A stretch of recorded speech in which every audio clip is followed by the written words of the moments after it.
बिहार चुनाव में पहले चरण के मतदान के लिए थमा प्रचार। सभी दलों ने आखिरी दिन लगाया जोर। वहीं तेजस्वी यादव ने प्याज की माला पहनकर जताया महंगाई का विरोध।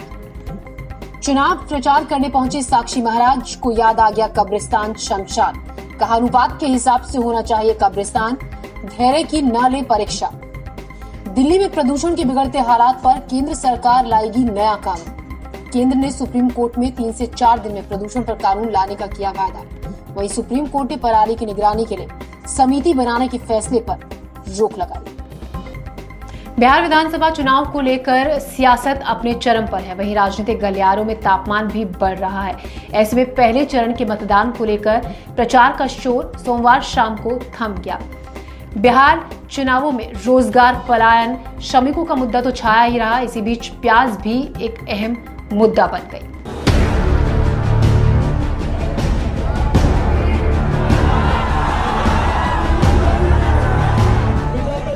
बिहार चुनाव के बीच सोमवार को राष्ट्रीय जनता दल के नेता और महागठबंधन के मुख्यमंत्री पद के उम्मीदवार तेजस्वी यादव ने महंगाई को मुद्दा बनाने की कोशिश की। इस दौरान तेजस्वी यादव प्याज की माला लेकर लोगों के सामने पहुंचे और प्याज और आलू की बढ़ती कीमत को लेकर केंद्र और राज्य सरकार पर हमला बोला। तेजस्वी ने कहा कि आलू प्याज की कीमत लगातार बढ़ रही है, लेकिन सरकार का ध्यान इस ओर नहीं है। इतना ही नहीं, तेजस्वी ने अपने ट्विटर हैंडल पर ट्वीट कर भी लिखा, कमर तोड़ महंगाई, भ्रष्टाचार, बेरोजगारी से आम आदमी त्राहिमाम कर रहा है। किसान, मजदूर, नौजवान और व्यापारी वर्ग को खाने के लाले पड़े हैं। छोटे व्यापारियों को भाजपा सरकार ने मार दिया है। महंगाई बढ़ने पर ये लोग प्याज की माला पहनकर घूमते थे और अब हम उन्हें ये सौंप रहे हैं। साथ ही ये भी कहा कि पेट्रोल, डीजल से लेकर खाने पीने के सामानों के दामों में बढ़ोतरी हो रही है, जिसके चलते बिहार में ब्लैक मार्केट बढ़ गया है। गौरतलब है कि बिहार में पहले चरण के प्रचार का आज आखिरी दिन है और राजनेता बड़ी संख्या में रैलियों को संबोधित कर रहे हैं। तेज प्रताप यादव इस बार हसनपुर से चुनावी मैदान में हैं। सोमवार को तेज प्रताप के लिए प्रचार करने उनके भाई और आरजेडी की ओर से मुख्यमंत्री पद के उम्मीदवार तेजस्वी यादव पहुंचे।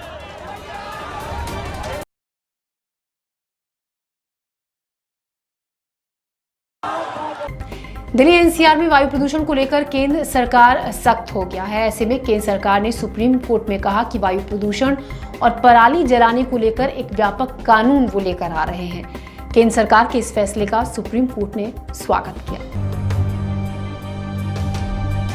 बढ़ती ठंड के साथ साथ जहरीली हवा भी तेजी से बढ़ती चली जाती है, जिसके चलते लोगों को सांस लेना भी दुश्वार हो जाता है। वहीं अब पराली जलाने की समस्या से निपटने के लिए केंद्र सरकार नया कानून लाएगी। सॉलिसिटर जनरल तुषार मेहता ने सुप्रीम कोर्ट को सूचित किया कि केंद्र ने दिल्ली एनसीआर में वायु प्रदूषण के मुद्दे पर एक समग्र दृष्टिकोण लिया है और ये अगले 3 से 4 दिन में एक कानून लाने का इरादा रखता है, जिस पर चीफ जस्टिस एस.ए. बोबडे ने कहा है कि ये स्वागत योग्य कदम है। हमारी प्राथमिकता है कि दिल्ली एनसीआर के लोगों को स्वच्छ हवा मिले। केंद्र ने इससे पहले सुप्रीम कोर्ट से आग्रह किया कि पराली जलाने की निगरानी के लिए जस्टिस एम.बी. लोकुर को नियुक्त करने वाले 16 अक्टूबर के आदेश पर रोक लगाई जाए।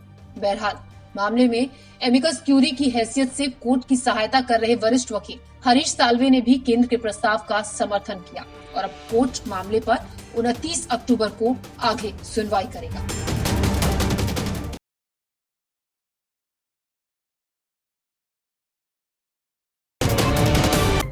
कोरोना के बढ़ते मामले और दिल्ली में बढ़ते प्रदूषण के खिलाफ दिल्ली की कनॉट प्लेस में एक अभियान चलाया गया। जिला प्रशासन की तरफ से यह अभियान चलाया गया था, जिसमें लोगों को जागरूक किया गया।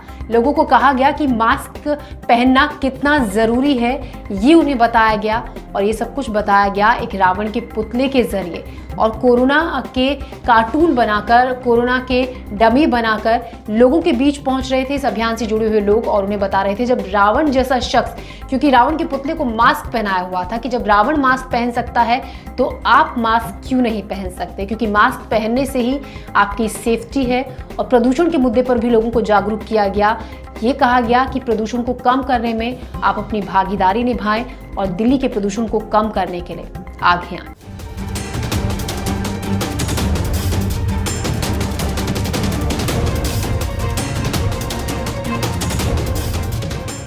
कोरोना और प्रदूषण को लेकर जिला प्रशासन ने दिल्ली की कनॉट प्लेस में एक अनोखा अभियान चलाया। अनोखा इसलिए क्योंकि इसमें रावण के माध्यम से लोगों को संदेश देने की कोशिश की गई। इस अभियान का नाम पॉल्यूशन एंड कोविड मेस्कट रखा गया, जिसमें कोरोना की मॉन्स्टर और रावण का पुतला लेकर इस अभियान से जुड़े लोग सड़कों पर चल रहे लोगों को जागरूक करते हुए नजर आए और रावण के पुतले के मुंह पर मास्क पहनाकर मास्क की अहमियत के बारे में लोगों को बताया गया।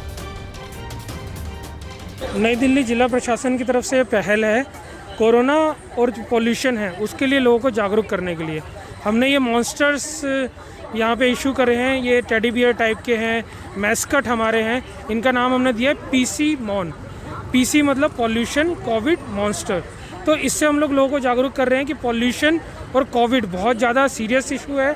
इसके लिए आपको फाइट करना ज़रूरी है, मास्क पहनना ज़रूरी है, सोशल डिस्टेंस मेंटेन करना ज़रूरी है। अब तक हम लोग ये कर रहे हैं कि लोगों को बेसिकली हमारा फोकस है अवेयर करने का। जैसे आप देखेंगे यहाँ पे हमारा रावण भी है, तो जो लोग मास्क पहन के नहीं चल रहे हैं उनको हम लोग रावण के साथ फ़ोटो खिंचवा रहे हैं, ताकि उनको एक गिल्टी की फीलिंग होती है कि रावण जो कि एक बहुत ही ज़्यादा शक्तिशाली है, वो भी अगर मास्क पहन रहा है तो हम क्यों ना पहने। इसके अलावा लोगों को साफ हवा की अहमियत भी बताई गई और लोगों से अपील की जा रही है कि दिल्ली के प्रदूषण को कम करने में अपनी भागीदारी निभाएं। इसके अलावा और भी कई तरीके के कार्यक्रम जिला प्रशासन की तरफ से चलाए जा रहे हैं। हमारे काफ़ी सारे कार्यक्रम हैं, जैसे कि हमने स्ट्रीट सिंगिंग स्टार्ट करी है। स्ट्रीट सिंगिंग में क्या होता है कि जगह पे 2 या 3 सिंगर्स जाते हैं और कोविड से रिलेटेड गाने गाते हैं और लोगों को अवेयर करते हैं। साथ ही साथ हम लोग एक पपेट मार्च भी करने वाले हैं 2-3 दिन में। पपेट्स जो होंगे वो मास्क लगा के 20 से 30 लोगों का एक समूह होगा, वो सोशल डिस्टेंस मेंटेन करके एक मार्च करेंगे। कोशिश तो हर तरीके से की जा रही है कोरोना और प्रदूषण से लड़ने की और मिलकर इनको हराने की, लेकिन इस कोशिश का असर कितना होगा ये आने वाले दिनों में ही पता चलेगा।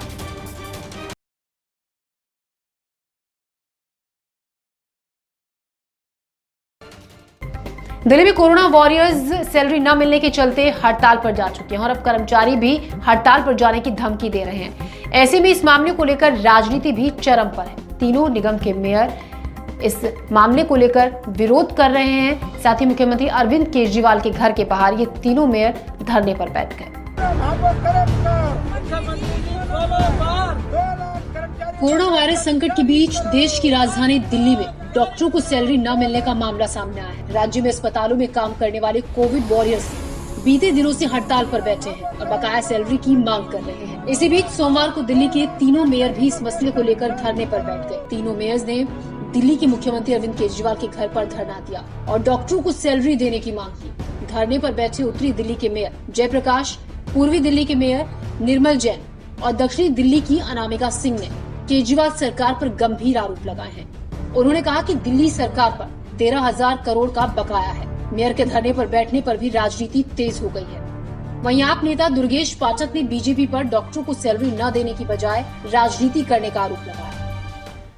दिल्ली के अंदर बीजेपी की एमसीडी के अंदर काम करने वाले जितने भी डॉक्टर हैं, नॉर्थ एमसीडी के अंदर जितने भी डॉक्टर हैं, चाहे वो हिंदूरा हो, चाहे कस्तूरबा गांधी हो, जितने भी अस्पताल हैं, बालकराम अस्पताल है, जितने भी मर्सी, जितने भी अस्पताल हैं, सारे अस्पताल के डॉक्टर हड़ताल पर हैं और पिछले 4 दिनों से हिंदूराव अस्पताल के डॉक्टर भूख हड़ताल पर हैं। इनकी एक ही मांग है और वो मांग ये है कि इनके वेतन दिए जाए। वेतन कौन देगा? वेतन भारतीय जनता पार्टी एमसीडी के अंदर पिछले 14 साल से शासन में है, तो एमसीडी को देना चाहिए। लेकिन भारतीय जनता पार्टी की लीडरशिप वेतन देने के बजाय इस पर सिर्फ और सिर्फ राजनीति कर रही है और वो बार बार ये कहते हैं कि दिल्ली सरकार के पैसे बकाया है, दिल्ली सरकार के पैसे हैं, दिल्ली सरकार को पैसे देने हैं, जबकि वो पूरी तरह से झूठ बोलते हैं। तो वहीं दिल्ली बीजेपी के प्रदेश अध्यक्ष आदेश गुप्ता ने केजरीवाल सरकार पर ही हमला बोल दिया। को लेकर जो वेतन का संकट निगम में बना हुआ है, उसको लेकर तीनों मेयरों ने मुख्यमंत्री साहब से निवेदन किया उनसे हाथ जोड़कर प्रार्थना की कि साहब निगम को जो आपने पैसा बकाया है दिल्ली सरकार ने जो देना है तो आप दे दें, ताकि त्योहार का मौसम है, जो लोग जिनके परिवार सैलरी से ही चलते हैं उनके बच्चों की फीस है, राशन है, वो खर्चे भी उनके हैं, तो उनको समय से वेतन मिल जाए। लेकिन दिल्ली के मुख्यमंत्री साहब ने उनकी कोई नहीं सुनी। आज जब तीनों मेयर उनसे मिलने के लिए पब्लिक टाइम में मिलने के लिए गए तो उनकी संवेदनशीलता का तकाजा ये है कि दिल्ली के मुख्यमंत्री साहब जो दिल्ली के मालिक हैं, उन्होंने तीनों मेयर जो प्रथम नागरिक है दिल्ली के, उन्होंने दरवाजे तक दी। बता दें, हिंदूराव अस्पताल के रेजिडेंट डॉक्टर वेतन न देने के खिलाफ कुछ हफ्तों से विरोध प्रदर्शन कर रहे हैं। कई डॉक्टर्स कई महीनों से लंबित अपने बकाया की मांग को लेकर अस्पताल के बाहर बैठे रहे और दिल्ली सरकार के खिलाफ नारेबाजी।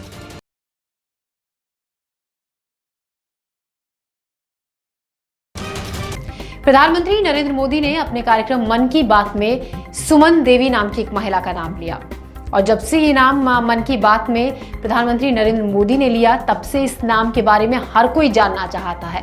हर कोई ये जानना चाहता है कि बाराबंकी की सुमन देवी कौन है, क्या करती हैं और ऐसा क्या कारनामा उन्होंने किया कि जो प्रधानमंत्री नरेंद्र मोदी ने अपने कार्यक्रम मन की बात में सुमन देवी की सराहना की। तो आइए देखते हैं क्या करती हैं सुमन देवी। प्रधानमंत्री नरेंद्र मोदी ने अपने मन की बात कार्यक्रम में सुमन देवी का नाम लिया और इसके बाद से हर कोई ये जानना चाहता है कि सुमन देवी है कौन और हर कोई ये जानना चाहता है कि आखिर वो क्या करती हैं, जिसकी वजह से उनका नाम पीएम ने लिया। कोरोना के इस समय में खादी के मास्क भी बहुत पॉपुलर हो रहे हैं।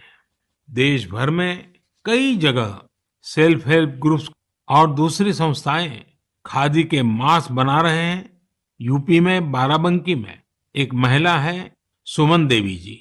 सुमन जी ने सेल्फ हेल्प ग्रुप की अपनी साथी महिलाओं के साथ मिलकर खादी मास्क बनाना शुरू किया। धीरे धीरे उनके साथ अन्य महिलाएं भी जुड़ती चली गई।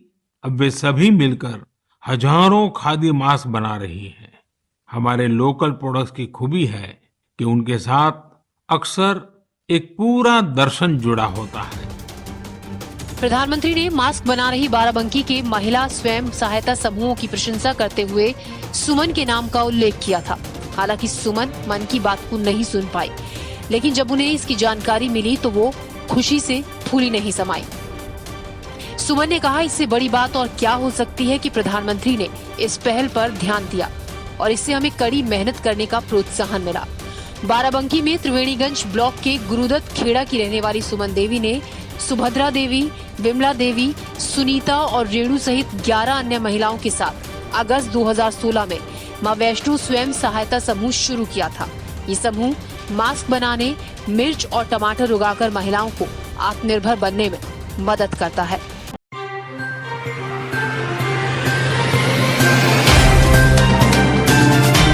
Subscribe now and press the bell icon. Never miss an update.